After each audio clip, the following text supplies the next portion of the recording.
Assalamualaikum warahmatullahi wabarakatuh. Alhamdulillah wilujeng patepang dangu deui sareng Abah dina pidangan dongeng Sunda nu nyandap jijer carios Jawara Pantura bagian ke-11.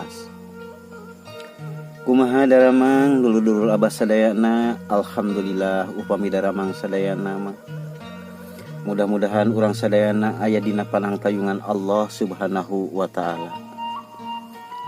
Sateacana ieu dongeng dilajeng Abah nyuhunkeun pangrojong ti dulur-dulur Abah sadayana ku cara neken subscribe, like, share, sareng komen. Kangge lumangsungna karya-karya urang Sunda. Insyaallah Abah sareng Ajomantara bakal terus marengan nyarengan para mitra sadayana di mana wae ayana. Hatur nuhun kana pangrojongna. Mangga para mitra sadayana urang teraskeun hanca dongeng urang anu katunda. Ku kituna mangga kasadayana para mitra wilujeng ngabandungan dugi ka rengsena.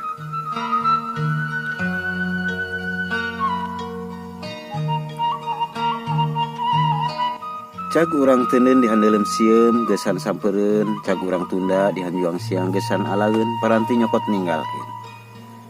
Urang Tunda carita kinaga elor, ganda rajit jeung anak buahna. Ayeuna urang guar nu geus lawas ka Tunda. Urang caritakeun di bumina Juragan Sobali di Sawojajar. Sari tinggalkeun ku Juragan Sobali, Sinta Ayu sorangan sabab non Ayu ka Karawang ningali restoranana sakalian ameng ka uwana di Cijambe, Karawang. Harita Sinta Ayu cunggelik pipikiranna cucos kaditu ka dieu. Karempan jeung kasieun menuhan dadana. Pangpangna mah sieun anak anu dikandunganana teh awewe. Sementara anu diharepkeun nyaeta anak lalaki, sabab lamun boga anak lalaki mah sakabeh raja kaya bakal ragrag ka eta anak lalaki. Nu kadua, mun anak anu dikandunganana awewe berarti manehna geus 2 kali ngacewakeun salakina. Otomatis Juragan Sobali bakal neangan nu sejen. Pastina manehna bakal boga saingan. Kitu ceuk pamikiranana Sinta Ayu. Harita oge Sinta Ayu diuk ngahunjar dina dipan tempat sarena. Mata melong kana patuangan bari pok ngomong sorangan. He jabang bayi, mun maneh hayang di aku anak, mangka maneh kudu lalaki. Pasti maneh diasuh tur dipikanya. Tapi sabalikna sia, mun maneh awewe, ku aing moal di aku anak rek tendene ku aing di panti di mana we eta malah. Ceuk omong-omongan Sinta Ayu ka jabang bayi nu aya dina kandunganna. Ari waktu teu karasa geus maju ka sore ti sore ngagayuh ka peuting. Sinta Ayu guling gasahan sabab salaki jeung anakna teu barali. Rupa-rupa pertanyaan geus ngagulung ka salakina.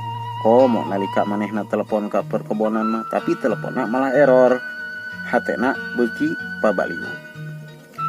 Kacaritakeun peuting diganti ku beurang. Tapi Sinta Ayu masih tibra sare sabab sapeuting manehna teu bisa sare. Udang-udang pedah we panto kamarna di ketrok-ketroku non Ayu anu tos mulih ti Karawang. Sinta Ayu jadi kahudangkeun. Anaret ka jam dingding waktu geus jam 10:30 beurang. Tuluy muka panto. Barang-berai non Ayu ngajanteng hareupeun panto bari ngomong ka mamihna. Ari mami kunaon nembe hungga? Aya nu diraos mi? Saur non Ayu naros ka mamihna. Ari Sinta Ayu ngajawab, sapeuting mamih teu bisa sare mikiran maraneh nu teu balik-balik. Tembal Sinta Ayu bangun sewot. Ari non Ayu naros deui. Har emangna papi acan uwih mi? Tanya non Ayu. Nu matak teu bisa sare ge papi maneh teu balik. Ngadengi jawaban kitu non Ayu teu nanya deui sabab paroman jeung nada mamihna jiga nu keur ambek. Jeung eta oge maneh teu balik kumaon eta teh. Sinta Ayu malik nanya ka Non Ayu. Ari Non Ayu ngajawab, basa dugi ka Karawang teh hampir jam 3. Terus Ayu ngecek penghasilan sareng pengeluaran. Tuluy Ayu ningali pengunjung anu sakitu loba nami. Ari tempat nu aya teu cukup. Jadi Ayu langsung ka bumina Ua Aji di Cijambe. Eta hampir maghrib harita oge. Maksud nama Ayu miwarang Ua Aji supaya ngagedean eta mi bangunan. Harita kene Ayu jeung Ua Aji ka material. Ti material oge jam 10 wengi eta teh mi. Jadi Ua Aji nahan. Jadi Ua Aji nahan ka Ayu ulah uih wengi. Melang saurna nya kapaksa Ayu ngendong di bumi Ua Aji. Tak kitu mi. Non Ayu nerangkeun pangna ngendong teh. Ari Sinta Ayu terespon karena caritaan anaknya, malah pok ngomong. Ari utamana masih papih kunaon teu balik, ditelepon make error, nyeun ka melang wae si papih mah. Non, maneh mun erek masak-masak we lah, mami marek sare deui. Cik Sinta Ayu bari nutupkeun panto jepret dikunci ti jero. Ari Non Ayu molohok tungtungna Non Ayu ngaleos indit ka kamarna. 2 peuting geus kaliwat, tapi juragan Sobali can muncul wae. Sinta Ayu mah teu hudang-hudang ngadon ngaringkep we di kamarna. Malah loba telepon ti pabrik oge teu diangkat. Harita kira-kira jam 11 beurang, sedan hideung asup ka pakarangan bumi juragan Sobali. Reg sedan teu eureun jerut juragan Sobali turun, langsung lebet ka bumi. Perasaan juragan Sobali tagiwur, tuluy muru ka kamarna. Juragan Sobali ngajanteng di payunan panto kamarna, tuluy narik napas 3 kali. Nu diharap supaya dirina tenang, tuluy ngetrokan panto. Tapi teu dibuka. Babaraha kali juragan Sobali ngetrokan panto, tapi tetep teu dibuka. Juragan Sobali akhirna indit ke ruang tamu gek diu. Tuluy mukaan sapatu sareng jaket. Keur kitu kurunyung Non Ayu datang nyampeurkeun ka papihna. Sanggeus deukeut sasalaman tuluy golehe Non Ayu teh ngadon ngagolehe di pangkuan papihna nu keur calik dina sofa. Bari pok Non Ayu nyarios ka papihna. Papi, mami ngambek. Papi ka mana 2 wengi teu uih?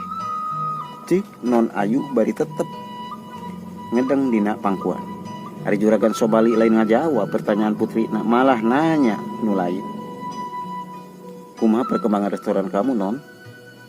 Ada perkembangan gak? Tanya juragan Sobali ka putrina.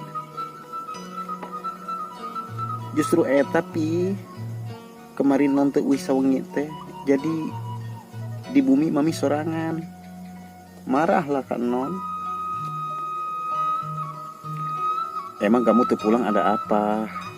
Tanya juragan Sobali. Pi, restoran teh bagus omsetnya pi, pengunjungnya seueur. Ari tempat teh cukup. Jadi kamari Non kawa Aji miwarang ngarenov sareng ngalebaran bangunan. Jadi Non sareng Aji indit ka toko bangunan dugi ka wengi pi. Jadi Non ditahan ku Aji. Ulahan uih kitu pi melang kata Pak Aji. Saur Non Ayu narangkeun ku teu balikna kamari. Oh, hebat anak papi, pinter anak papi dina bisnis. Tapi kade sekolah jangan putus ya Non.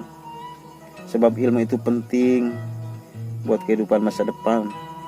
Saur juragan Sobali bari ngusap-ngusap rambut Non Ayu. Ari Non Ayu anu tita tadi ngagolehena ngigir jadi malik tuluy neuteup ka papihna. Tuluy cengkat dina ngedengna bari nyarita. Ya Allah pi, ari paman teu papih kunaon mani bari ru kitu? Udah diobatin pi. Kita ke dokter aja pi. Kita berobat. Ayo pi dijajabkeun ku Non yuk. Ceuk Non Ayu ngawatirkeun ka papihna anu pamenteuna bari ru. Ari juragan Sobali ngajawab pertanyaan Non Ayu. Justru menyebabkan papih teu uih 2 wengi teh nya gara-gara ieu.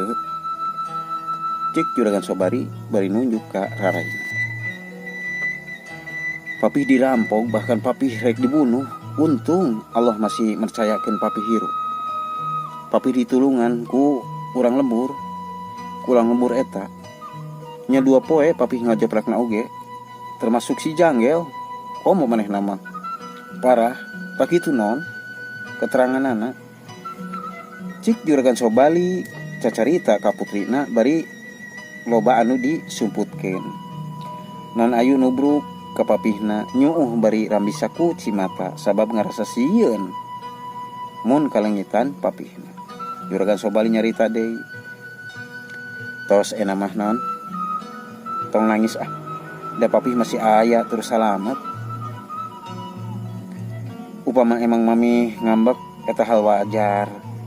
Hiji pamajikan ka salakina, ayeuna papih bade indit heula ka pabriknya. Pasti loba anu kudu diurusin ku papihnya. Saur Juragan Sobali. Ari non ayu cengkat unggek bari nyusutan cimata. Geus kitu mah Juragan Sobali teu bersih tuluy indit ka pabrik di supiran ku si Masno. Ari Sinta Ayu sabenerna tita tadi oge teh sare. Barang ngadenge gerungna mobil manehna hudang tuluy keluar tengah-tengok teu aya sasaha. Tuluy nyamperkeun ka kamar non ayu, kasampak non ayu keur nangkuban dina tempat sarena bari cerik. Nampok itu Sinta Ayu heran tuluy nanya ka putrina. Ari anjeun kunaon non? Jeung reka mana deui cenah papih maneh? Hah? Ngajak ku mamih mah teu dibuka panto, hitung-hitung ngawarah we. Ka papih maneh, moal salah papih maneh teh ngendong di randa gunung kajeng kumaha oge. Cik mamih Ayu ngedalkeun ka keselna. Ari non Ayu nguping kasauran mamihna kitu, ngorejat hudang bari nembalanku nada anu rada galak. Mi, mami ulah wakas suujon ka papi. Papi tadi geus rangkeun kajadianana. Nari kitu kejadian naon kitu non nu karandapan ku papi maneh teh? Tanya Sinta Ayu ka putrina. Mi, papi teh dirampok, bahkan papi hampir dibunuh. Untung aya warga anu nulungan kitu tami. Sinta Ayu ngahulang lila-lila pok nyarita. Alah modus eta mah. Mami mah teu percaya. Cik Sinta Ayu bari jebi. Mi, upami mami ningali kararai papi, pasti percaya, pasti mami percaya. Cik non Ayu ngabela ka papihna. Tah ayeuna papih maneh indit jeung sahaya? Jeung si Janggel apa jeung si Masno? Jeung reka mana cenah? Saur nama ka pabrik mi. Kayak mami rek keluar heula sakedeung. Cek Sinta Ayu bari ngaleos ninggalkeun non Ayu. Sanggeus aya di luar Sinta Ayu alak ilik di pos supir. Katingali aya anu ngagoler di ruang pos. Ana ditingali teh si horeng si Janggel. Gero Sinta Ayu ngageruan si Janggel. Janggel, kadi heula. Kadi heula maneh? Ulang heula. Kami aya perlu. Sinta Ayu manggil si Janggel. Ari si Janggel meuni ngorejat asa kureuwas. Keur sare aya nu gogorokan manggil manehna. Tuluy si Janggel nyamperkeun kanu ngagroan nyaeta Sinta Ayu. Pok si Janggel nyarita. Aya pikir saya naon juragan istri manggil ka abdi? Tanya si Janggel semu reuwas. Samemeh tumanya Sinta Ayu nempokeun heula kana rarei si Janggel katempo bariru jeung rada bareuh deui. Pok Sinta Ayu ngomong. Ari beungeut maneh eta kunaon eta meuni bariru kitu gel? Cek Sinta Ayu nanya ka si Janggel. Ari si Janggel ngajawab. Numawi abdi teh sareng juragan pameget teh dipegat ku tilu rampog. Abdi dihajar ku eta rampog. Kitu deui juragan pameget. Untung aya 2 warga nulungan ka abdi sareng ka juragan pameget. Malah abdi mah teu sadarna oge sapoe sapeuting. Kitu ta juragan istri. Cek si Janggel nerangkeun kajadian nu kaalaman ku manehna. Ari ngadenge kitu mah jeng nempo bukti banget na bariru Sinta Ayu mulai percaya pok nyarita. Tapi maneh teu bohong kan Gel? Rek naon abdi bohong juragan? Teu aya paedahna abdi mah ngabohong ka juragan. Kitu cek si Janggel. Ari ngilikana carita jeung bukti nama kami percaya kami. Gas mah mana istirahat we heula. Cik Sinta Ayu bari ngaleos lebet ka bumi. Ngaso heula, ngaso.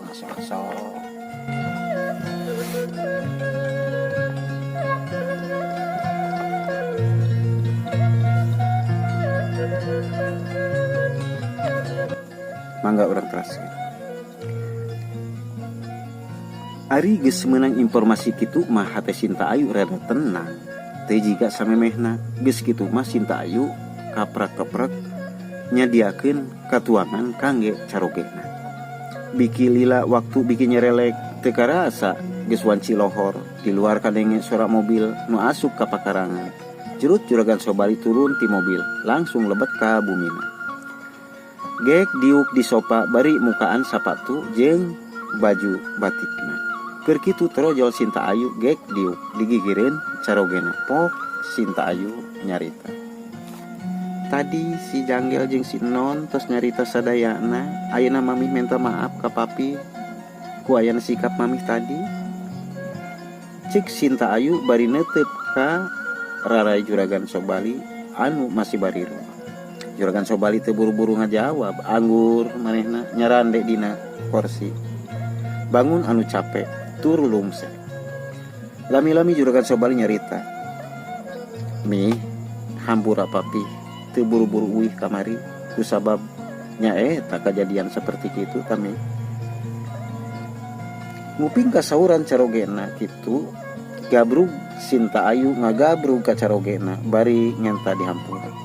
Geus kitu mah kaayaan rumah tangga juragan Sobali seperti biasa. Waktu teu karasa ti poe ka minggu, ti minggu ka bulan, teu karasa 5 bulan geus kaliwat. Maklum ari jalma sibuk juragan Sobali unggal poe sok ngantor bahkan sok ngalongo ka Cikayas ngan teu nepikeun ka ngendong. Jadi teu aya keur kacurigaan keur Sinta Ayu. Tapi nalika nincak ka 6 bulan juragan Sobali rasa moka hak meureun manehna meuting di Cikayas aya kana 3 peutingna. Eta kajadian ngajadikeun kacurigaan keur Sinta Ayu, malah anu leuwih nguatkeun mah karena kacurigaan Sinta Ayu ningali di lebet mobil juragan Sobali loba pakaian orok nu teu dipasrahkeun ka manehna. Buka dikamanakeun. Dina hiji poe juragan Sobali keur ka kantor. Kaparengan nu nyupiranana si Masno. Otomatis si Janggel aya di tempat. Eta kesempatan digunakeun ku Sinta Ayu. Si Janggel dipanggil ku Sinta Ayu. Malah si Janggel dibawa ke ruangan tukang. Sanggeus dugi ka ruangan tukang si Janggel dititah diuk ku Sinta Ayu. Tuluy Sinta Ayu nyarita ka si Janggel. Gel, ari maneh geus dahar acan? Tanya Sinta Ayu. Si Janggel ngajawab, parantos juragan. Syukur atuh ari geus dahar mah. Gel, ari maneh geus boga anak sabaraha? 2 juragan. Geus darewasa. Acan juragan. Pang ageungna umur 5 tahun. Oh, mejeh lucu-lucuna atuh Gel. Muhun juragan. Masih betah maneh digawe di dieu?